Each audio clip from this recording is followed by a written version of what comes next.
పరిస్థితులు చూస్తుంటే కాస్త చేయి దాటినట్టుగానే కనిపిస్తా ఉన్నాయి. In fact for Pakistan I'm talking about. In fact వాళ్ళ పార్లమెంట్ సాక్షిగా వాళ్ళే మేము నిన్న భారత్ డ్రోన్ అటాక్ చేస్తే మేము దాన్ని ఏదైతే మేము అడ్డుకోలేదో కేవలం ఎందుకంటే మేము అడ్డుకుంటే వాటిని మా స్థావరాలు ఎక్కడ ఉన్నాయో తెలిసిపోతాయి అనేటువంటి యాంగిల్లో ఒక మాట. అదేవిధంగా అన్ని డ్రోన్స్ని మేము కాల్ చేసాము, అన్ని మిసైల్స్ని మేము కాల్ చేసామని ఒక మాట. భారత్లో ఉన్నటువంటి 17 రఫాల్స్ని మేము కాల్ చేసామని ఒక మాట. Sir what is Pakistan statement sir? అంటే వాళ్ళ బ్రెయిన్ స్టేటస్ ఏ విధంగా ఉంది? ఎందుకంటే ఇప్పుడు ఉన్నటువంటి సిచ్యువేషన్ ఇలాంటి స్టేట్మెంట్స్ ఇస్తున్నటువంటి దేశం రేపు పిచ్చోడి చేతిలో రాయి ఉన్నట్టుగా ఎవరి దగ్గర వాళ్ళ న్యూక్లియర్ పవర్స్ ఆ బటన్స్ ఉన్నాయో ఎవడికి తెలియదు. అంటే ఇప్పుడు వాళ్ళు ఏదో చెప్తారు, వాళ్ళ మాటల మీద వాళ్ళ వ్యక్తిత్వం మీద మనం ఏం ఆధారపడి మన నిర్ణయాలు ఏం తీసుకోవట్లేదు. అది వాళ్ళని అనాలిసిస్ చేయవలసిన అవసరం మనకు లేదు. ఇదేంటంటే చాలా స్పష్టం, యుద్ధానికి కావాల్సింది జజ్బా కావాలి. మనం దేనికి చేస్తున్నాం అన్న ఆబ్జెక్టివ్ అనాలిసిస్ చేయాలి. దేనికి చేస్తున్నాం అంటే చాలా స్పష్టం. 28 మందిని వాళ్ళు కాశ్మీర్లో వాళ్ళ భార్యలు పిల్లలు ఎదురుగుండా ఉండగానే మేము మిమ్మల్ని చంపుతాం అని చంపేశారు, మీకు దిక్కున్న చోట చెప్పుకోండి, మీ మోడీకి చెప్పుకోండి అని చెప్పారు. అదేంటంటే ద కనెక్టింగ్ ఆఫ్ ఏంటంటే ఒక బైలాటరల్ రిలేషన్ లో పక్కన కంట్రీ ఒక ఆర్మీ చీఫ్ వాళ్ళ ఎన్ఆర్ఐస్ వాళ్ళ నాన్ రెసిడెంట్స్ పాకిస్తానీ పిలిచి ఆ కన్వెన్షన్ చేసి అందులో చాలా స్పష్టంగా హిందువులు వేరు ముస్లింలు వేరు అంటే, హిందువులు వేరు ముస్లింలు వేరు అంటే మీరు ఎక్కడ పనికిరారే. అసలు పాకిస్తాన్ 160 193 దేశాలు ఎక్కడ ఉండకూడదు, పాకిస్తానీ నేషనల్ ఎక్కడ ఉండకూడదు. ఎందుకంటే వాళ్ళు వేరు కదా, విదేశాలు బహిష్కరించారు వాళ్ళని. ఆ నేరేషన్ తీసుకున్న నేరేషన్ రాంగ్.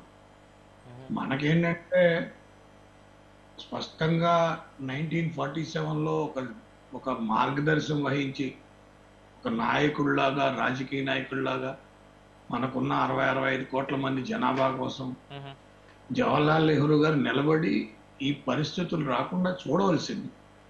మరి ఆయనకి సర్కమ్స్టాన్సెస్ ఉన్నాయని మనకు తెలియదు. కానీ మనకు తెలిసిన అంటే ఏవైతే విధి విధానాలు మనకు ముందు కనబడుతున్నాయి అంటే, మీరు బలూచ్ విషయంలో చూసుకున్నా అక్కడ బలూచ్ రాజు మీర్ మహమ్మద్ ఆయన లీగల్ అడ్వైజర్ మహమ్మద్ అలీజన్ 7వ తారీఖు ఆగస్టు రౌండ్ టేబుల్ ఒక టేబుల్ కాన్ఫరెన్స్ అయితే దాన్ని మన జవహర్లాల్ నెహ్రూ గారిని కూడా పిలిచారు. ఆయన వెళ్ళలా. మీర్ అహ్మద్ జవహర్లాల్ నెహ్రూ గారి ఇంటికి వెళ్ళి తీన్మూర్తి మార్గ్ బిల్డింగ్కి వెళ్ళి ఆయన ఏడ్చాడు. మేము భౌగోళికంగా దూరంగా ఉన్నా కూడా మీరు మమ్మల్ని తీసుకోండి అని ఏడ్చాడు. సో దానికి కూడా మనం సమాధానం చెప్పలేని పరిస్థితి. ఓ పక్కన బ్రిటిషోడు ఓ పక్కన బంగ్లాదేశ్ని కట్ చేశాడు, ఇంకో పక్కన పంజాబ్ని కట్ చేశాడు, 2 మిల్లులు పెట్టాడు. వాళ్ళకి తెలుసు అది.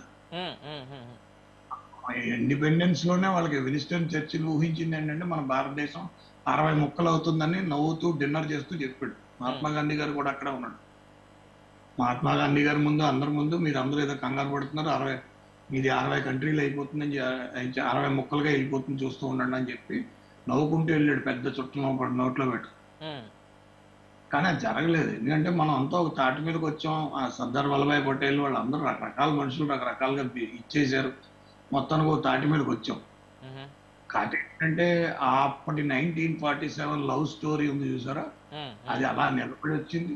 దానికి మనం 112 లక్షల కోట్ల రూపాయలు ఖర్చు పెట్టాం, 3,20,000 మందిని చంపేసుకున్నాం, 29,000 మంది సైన్యం చనిపోయింది, 54,000 మంది అంగవైకల్యం పొందారు. మరి ఎంత కష్టపడి ఇన్ని 75 ఏళ్ల పాటు ఒక చతురత చేయవలసిన విషయాన్ని, ఒక వ్యక్తిత్వంతో, రాజకీయ వ్యక్తిత్వంతో ఆ నాయకుడిగా నిలబడవలసిన విషయాన్ని ఆ సమయంలో ఉన్న 65 కోట్ల మంది ప్రజలకు ఒక దిక్సూచిగా మార్గదర్శనం చేయవలసిన నాయకత్వం, చూపించవలసిన నాయకత్వం చూపించలేకపోయిందనమో లేకపోతే వాళ్ళకు ఉండే వీక్నెస్ ఏందో మనకు తెలియదు. మనం భరిస్తూ వచ్చాం. ఇప్పుడు మనం పాకిస్తాన్తో యుద్ధం చేయట్లేదు, మనం కరెక్ట్, మనం 1947 లవ్ స్టోరీని కరెక్ట్ చేస్తుంది. 1947 లవ్ స్టోరీని కరెక్ట్ చేయాలి. అది ఇవాళ కాక రేపైనా చేయాలి.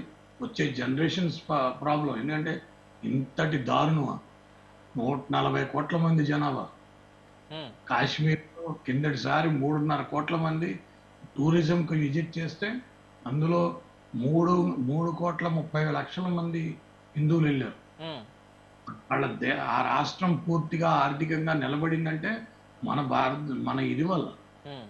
వాళ్ళు ఆల్మోస్ట్ 28 లక్షల ఇళ్ళు రెనోవేట్ అయినాయి గత 5 సంవత్సరాలు. జమ్మూ కాశ్మీర్లో వాళ్ళు జమ్మూ కాశ్మీర్ రెనోవేషన్ వెళ్ళినాయి, బిజినెస్ రెనోవేషన్ అయింది, హోటల్స్ ఎస్టాబ్లిష్మెంట్ అయింది, ఒక రకమైన ఆర్థిక పురోగతికి మొదలైపోయింది. ట్రైన్ వెళ్ళిపోయింది. ఇవన్నీ జరుగుతుంటే ఇన్ఫ్రాస్ట్రక్చర్ డెవలప్మెంట్ అయిపోతుంది. వాళ్ళు అక్కడ ఉండే కాశ్మీర్ ప్రజలు శ్రీనగర్ నుంచి డైరెక్ట్ గా హజ్ యాత్రకి వెళ్ళిపోవచ్చు. ఇంటర్నేషనల్ అంత వ్యవస్థను మనం వ్యవస్థీకృత డెవలప్మెంట్ చేసాం. అది చేసినప్పుడు ఇదేదో పాకిస్తాన్ మీద మనకు ఆబ్జెక్టివ్స్ ఉన్నాయి.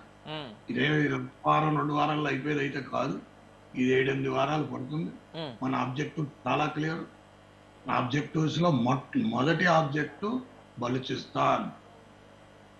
మన ఇండియాకి మొదటి ఆబ్జెక్టివ్ బలూచిస్తానే. బలూచిస్తాన్ ఇండిపెండెంట్ గా అనౌన్స్ చేస్తారు. చాలా త్వరగా జరిగి తీరుతుంది. మీరు బలూచిస్తాన్ అన్నారు కాబట్టి నేను ఒక క్లియర్ స్టేట్మెంట్ చెప్తాను సార్. ఇందాక బలూచిస్తాన్ దగ్గర నుంచి ఒక క్లియర్ స్టేట్మెంట్ వస్తుంది. మోడీ గారు మాకు మీ దగ్గర ఉన్నటువంటి కొంచెం అమ్యునిషన్ ఆర్మరీ ఇచ్చినా సరే పాకిస్తాన్ ముక్కలు చేస్తాం అనేటువంటి మాట బలూచిస్తాన్. మేము అలాగనే నేను మొదటి నుంచి చెప్తున్నాను, మోడీ గారు ఏదో చేశారో అది కాదు. ఇది కరెక్ట్ గా మనం 1947లో ఎవరైతే ఏది ఆలోచించి 65 కోట్ల మందిని దృష్టిలో పెట్టుకుని ఆలోచించి చేయవలసిన రాజకీయ పరిపక్వతతో చేయవలసిన విధి విధానాలు చేయలేని తత్వాన్ని, అది నేను ఇప్పుడు మనం కామెంట్ చేయలేం. వాళ్ళకి జీవితం లేరు. వాళ్ళని అలాగని కామెంట్ చేసి వాళ్ళని మనం అఘోరపరచడం అటువంటి స్థాయి నాది కాదు. నేనేంటంటే చెప్పేది ఏంటంటే ఇప్పుడు మనకు ఉన్న దాని మీద మన టాప్ మోస్ట్ ప్రయారిటీ ఏదైనా ఉంది అంటే బలూచిస్తాన్ ఇండిపెండెన్స్ కంట్రీగా నిలబడాలి. ఎందుకంటే 1947కి మనకి ఇండిపెండెన్స్ రాక ముందు బలూచిస్తాన్కి ఎగువ సభ దిగువ సభ ఉన్నాయి. కరెక్ట్. వాళ్ళకి